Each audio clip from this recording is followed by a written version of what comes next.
Welcome to Safety Chats. Host Jason Starke, Director of Safety at Baldwin Safety and Compliance, shares decades of aviation experience and a passion for safety.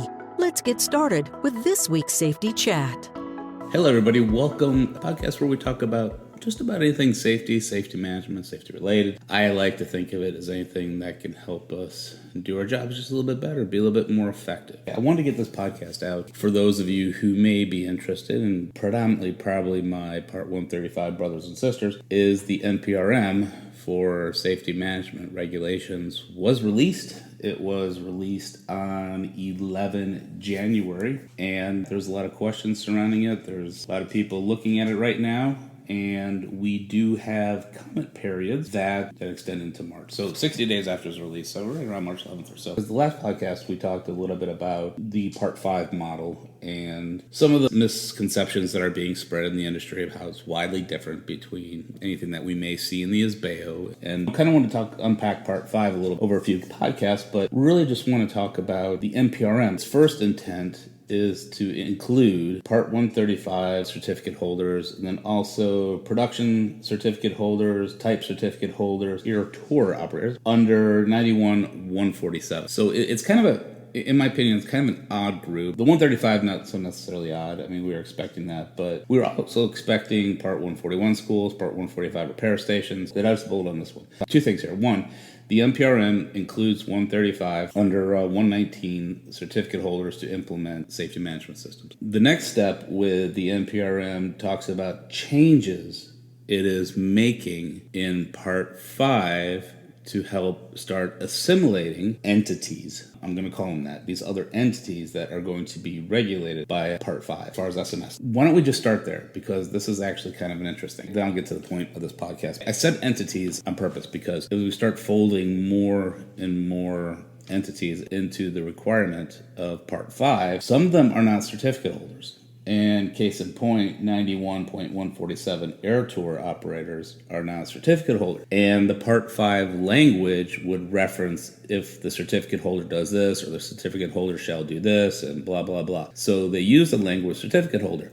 Well, now with 91.147 not being certificate holders, they had to come up with another term. And the term that they came up with is person or person. So if this NPRM goes through, which I'm getting to that call in a second, the language in Part 5 is going to refer to person or person. For me, uber confusing, and I'm trying to pull up an example as I'm here talking to you so I can read it verbatim. Instead of saying, for example, the certificate holder engaged in certain operations or the certificate holder shall do something in related to SMS, it now says the person or the person shall do this. And I think that the way that kind of rubs me wrong is because, as we all know, safety management is a tool for the organization. When we look at, especially in Reason's view, when we look at this notion of the organizational accident, these are ones that are far and few between, but when they happen, boy, they take notice. I mean, they're big, right? And we do see them. And unfortunately, as I sit here, there's just a recent plane crash over there, I think in Nepal. When we look at something like that, we have to say, okay, well, was there an organizational aspect to it? And generally there is. So the safety management system itself is an organizational tool, but in the reg, for lack of a better term, now they want to transfer it to person or persons. And I know this is believe me, this is such a trivial point when you look at the grand scheme of things of what they want to do. I think it just kind of sets the tone for some of the things the FAA wants to do with Part 5. Don't get me wrong, it was not very clear, and I hope we unpacked that in the last podcast. It was a little convoluted, actually it's quite convoluted prior to these changes, but now with these changes and some of the things that they're adding in this almost fetish, and I hate to say that word, but this fetish with a systems analysis for every safety risk management. The point of this is I really encourage all of you, and not just my 135 brethren, but even 91, because you may be facing this down the road, especially if you are Annex 6 Part 2 Section 3 operator greater than 12,500 pounds and or turbojet, but it may be coming to you as well. So I really encourage each and every one of you to look at this NPRM, take the opportunity to comment. Don't be bashful. Don't be bashful. The NBAA Safety Committee has a go team, as they call it, that has been sitting and waiting on bated breath for this thing to be released. And now that it's released, they're going to release the hounds, so to speak. They are piling through this right now, and they are looking and starting to gather comments, and we'll be submitting these comments, and hopefully the FAA will be very open to it. So first thing I want to discuss, and in all fairness, and kudos to the FAA, is around the notion of scalability. And you've heard this before, but scalability is being able to scale the safety management system so that it's effective to the organization of your size and complexity. To the FAA's point, the call in the NPRM is for comments related to scalability to help the FAA. And they did it 2 or 3 times that I can remember. I think they're really still trying to struggle to make this applicable. And kind of just taking one step back, because what I'm doing today, and this call to the NPRM and this call to look at it, it's not about not wanting safety management. I think a lot of us as safety practitioners do see the benefit of safety management, maybe not in the light the FAA sees it, and I'll get to that in a second, but we do see the benefit in the safety management system. We see about the formality it brings to identifying risk. We see what the impact it has on our culture. We see the impact it has on our decisions, or more specifically our leadership decisions. So it's not about that, but it's about doing it right. And my contention is that a good SMS is a safety management system an organization will understand and will use. And to some of these points that the FAA is bringing up, it's going to be very confusing, and in organizations I feel are not going to use it. It's going to be a bookshelf. Want to start there with scalability, wanted actually to give the FAA some kudos on that. Then things start, in my opinion, to fall apart. Okay, here's a good example. I want to go back to that person example. In the proposed 5.73, it's just a language change. 5.73A under safety performance assessment, it says any person required to have an SMS under this part be required to have a safety management system. This isn't a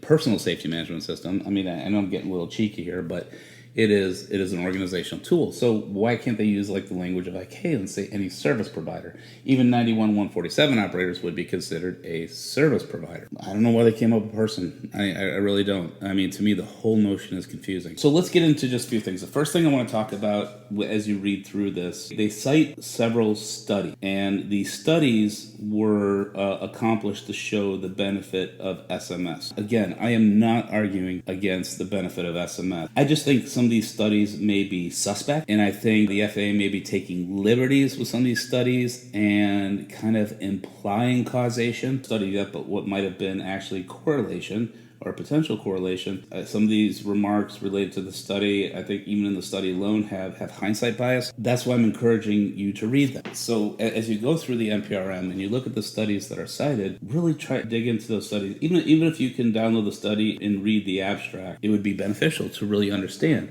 because the FAA is making monetary cases for it, and they're doing this reverse engineering, I think is the way to call it. What they're saying is they're taking an accident scenario and they are reverse engineering, saying if a safety management system was in place, this accident could have been prevented. I think that's taking a lot of liberty, especially when we know that the nature of accidents themselves are not linear, but they are more complex, is probably the best way to put it. So we can't say because of one action or potentially, or even if they would have identified the hazard in the first place, we don't know. The SMS is not bulletproof. It can help, but we can't say categorically that it could have prevented these accidents. And I think there's a certain liberty there. But I kind of skipped over. I want to go back to the studies, because the studies kind of looked at the same things and kind of came to the same findings. One of the studies was looking at accidents in retrospect, with then putting a safety management system in place and then theoretically determining how the accident could have been avoided. And in another study, the FAA provides an abstracted summary in the NPRM, but it talks about, the increase in audit findings showed, related that to greater safety performance was the greater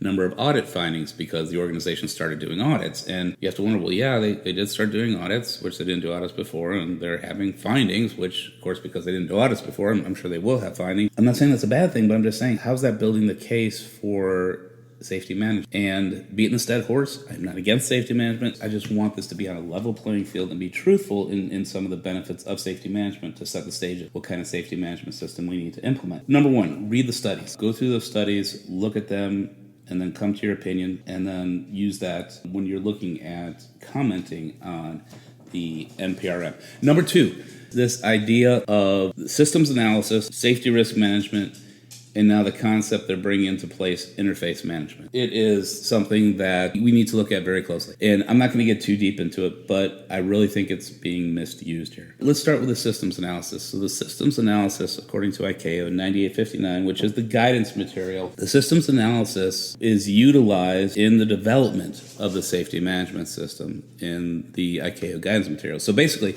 what it is, you're sitting down, you're describing your system, you're looking at all the parts of your system, because remember, a system is composed of interdependent components, right? Just like the safety management system. It is interdependent components working together for a common aim. And in your business, being a system, your common aim obviously is the delivery of services and goods. What interdependent components do you have working together? And it doesn't have to be fancy. Even when I taught the SBAO, we talked about doing a systems analysis because it really does. It sets the scope for your safety management system, and it also sets the scope for identifying hazards. Even if you just sat down and wrote a narrative about what you did and who you do it with and what you do it with and where you do it, it sets the stage to saying, oh my goodness, yeah, okay, well, we fly 4 airplanes with 2 full-time pilots, the rest contract maintenance, 24/7 operation around the world, rain or shine. We train once a year, and we have 2 schedulers that are part-time, and start enumerating what you do it with, who you do it with, and where you do it. And you can kind of start building the stage. Okay, well, there could be hazards here. What are the controls like here? What could happen here? And what controls do we need? And then it also sets the scope for your safety management systems. We say, okay, this is where our risk is in these operations. This is where our safety management system is going to focus. So if you have operations like finance, for example, well, maybe finance does not need to be part of your safety management system, or at least that's the example that ICAO uses. However, now we get into this idea of interface management. And interface management itself is a very, very fascinating concept. When we talk about interface management, we're talking about 2 entities, what happens when they come together in the delivery of services and goods, and the risk that can be present at the interface of those 2 organizations. That's how ICAO described it. And I encourage you to read up on it, and you can find 9859 4th edition for free on Skybrary. It's in 9859 Chapter 9. Read about interface management because it truly is fascinating. So let me give you an example. What we use when we teach this at USC is the fact that if an organization is doing something internally within its organization, what it's doing or what it's not doing can cause problems at the interface or the organization in which it's interfacing with. I know that's a very vague example. The thought is identify risk at those interfaces that can impact your company and then apply mitigation. In doing so, though, taking a step back, in your system's description, you have to identify those interfaces. Let's take a step further. Those interfaces can be internal or external. So this goes back to me saying, well, maybe not finance is part of, as you saw in your system description, may not have to be necessarily part of your safety management system, but the finance interface may be something that you want to look at because of the fact that finance obviously controls money, which can control resources, which can impact safety. It seems like the FAA, at least as it's being described in this NPRM and to some extent Part 5, the idea of the systems description is being applied wrongly. They make it sound like it's going to be an exercise you do prior to evaluating every hazard and assessing risk. To me, it doesn't make sense. I mean, your system shouldn't change that often. You may have identified hazards proactively through data analysis, through reports, through surveys, whatever. And if you've identified a hazard, somebody has provided you a hazard, for example, it doesn't make sense to go back and then describe your whole system again to set the context for evaluating that hazard. That systems description should have already been done. And the systems description can help guide you in evaluating that hazard and potentially how that hazard could manifest into risk and how it can impact operations. I'm not really sure where the FAA got the thought that the systems description is an exercise that is done every time you're evaluating hazard. And unless I'm reading that wrong, if I am, please tell me. It's in the NPRM. If anybody in the 121 world is listening to this, that's already part of this, and I know you've been doing that. It seems like it's been beefed up a little bit. Let me know. Interface management systems description we talked about. Please read up on those. Tell me what your understanding is. If you have a great understanding of it, comment on the NPRM and let the FAA know that they are misapplying this. The last thing on this podcast I would like to talk about in terms of the NPRM is the comment the FAA made regarding the implementation of Part 5 in general, especially for 135s. Now, the first comment they made is they said the implementation for Part 135 does put it more in line with the Annex 19 requirements. This is true because of the fact ICAO does not differentiate between scheduled and unscheduled commercial. It is all lumped under Annex 6, Part 1, International Commercial Aviation. When the regulations for Part 121 were created, there's still a whole chunk of the Annex 6 Part 1 that was missing. By the FAA implementing regulations for Part 135, they are satisfying that Annex 6 Part 1 requirement of ICAO. The second things they said is that also puts them in line and more harmony with other states implemented safety management regulations. This is also true to an extent. I want to tread carefully here. I encourage you to go look at the regulations of other countries in terms of safety management. Go look at the framework of ICAO Annex 19 for the safety management system is an Appendix 2. So the framework to the safety management system that we all know and love, the 4 components, 12 elements, it happens to be in Annex 19, Appendix 2. Look at the framework and look at these regulations. So when the FAA provided the framework and the standards for safety management system, it says the state shall implement safety management systems regulations that address the framework in Annex 19, Appendix 2. And by address the framework, they're kind of leaving it open. They're leaving it performance-based. And the framework obviously is, the 4 components, 12 elements. Well, what a lot of countries did address the framework, but they also left the performance-based nature in. For example, for hazard identification, where the framework says the organization shall have a process to identify hazards associated with operations. I'm just spitballing it because I don't have it right in front of me. The state stayed pretty close to that, and they left it performance-based because they said, okay, the goal is what we want you to do, operator, is we want you to have the processes in place, the mechanisms, the tools in place to identify the things in operations that have the potential to cause or contribute to an aircraft accident or incident. That's what they're wanting you to do. They're like, whatever it is you need to do that, that's what you need to do. They left it performance-based. I'm picking on safety risk management, and just as an example, the FAA, they, again, going back to safety risk management, this is where they talk about when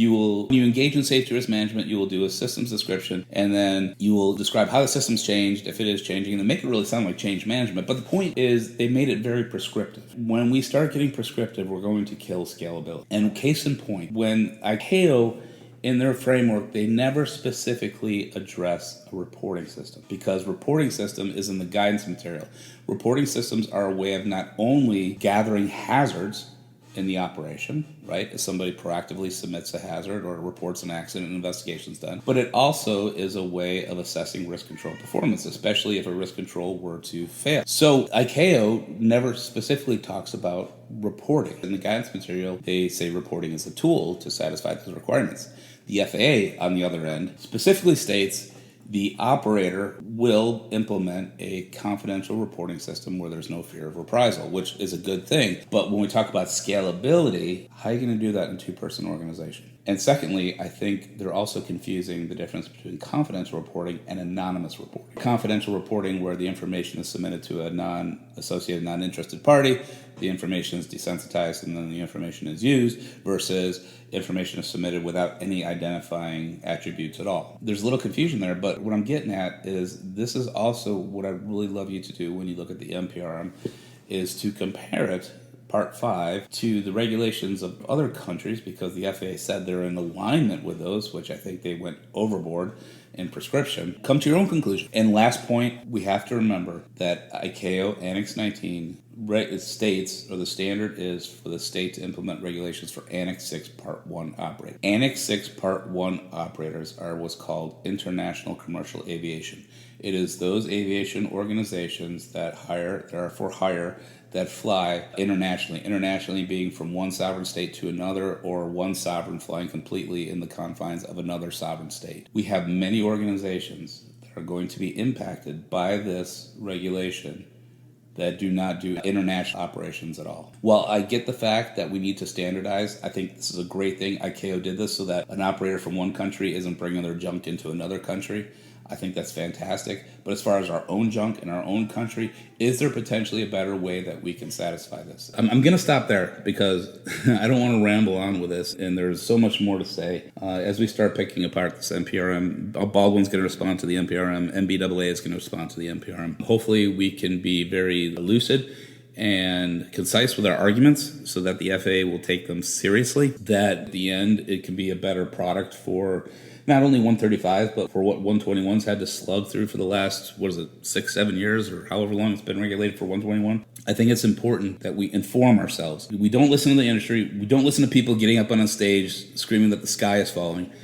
Even myself, I'm not trying to bring drama to this, but what I am asking you to do is go check it out for yourself, to take in the information, to really look at it with a critical eye, and then come to your own conclusions. So that's all I got. Thank you so much for listening. And wherever you listen to this podcast, Spotify, Apple Podcasts, wherever, and not geographically, like wherever on the internet you listen to these podcasts, go ahead and tell us you like us. If you do like us, of course you don't have to lie, but tell us you like us. Drop us a line. Let us know how we're doing. Let us know if there is anything else that we could be talking about that would bring value to what you do in the organizations. Thank you guys so much for what you do. Thank you for what you're doing out there, helping to keep the system safe. I appreciate you. I appreciate all you. We are here to serve you.